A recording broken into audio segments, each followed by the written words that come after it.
माढ्यात भाजपला धक्का बसण्याची शक्यता. उत्तम जानकरात शरद पवारांच्या भेटीला, तर कार्यकर्त्यांनी इच्छा व्यक्त केल्यास अजित पवारांविरोधात भूमिका घेणार, जानकरांचं वक्तव्य.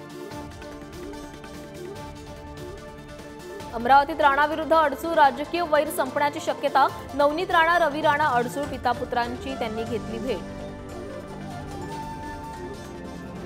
विदर्भातील 5 मतदारसंघात आज प्रचाराचा शेवटचा दिवस. संध्याकाळी 6 वाजता प्रचार तोफा थंडावणार. मतदारांपर्यंत पोहोचण्यासाठी उमेदवारांची लगबग.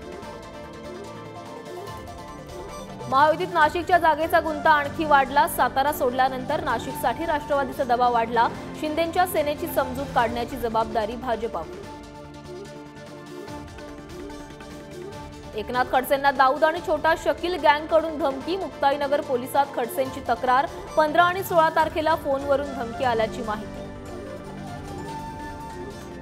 मराठा आरक्षणाबाबत तातडीचा अंतरिम दिलासा देण्यास हायकोर्टाचा नकार. नोकरीतील नियुक्त्या कोर्टाच्या निर्णयाच्या अधीन. हायकोर्टाची राज्य सरकारला स्पष्ट सूचना. राज्यात उष्णतेचा पारा वाढला. तापमान 40शी पार. तर संभाजीनगर भंडाऱ्यात वादळी वाऱ्यासह जोरदार पाऊस. जालन्यातही रस्ते जलमय. देशभरात रामनवमीचा उत्साह. अयोध्या नगरीही सजली. राज्यातही रामनवमी निमित्त विविध कार्यक्रमांचा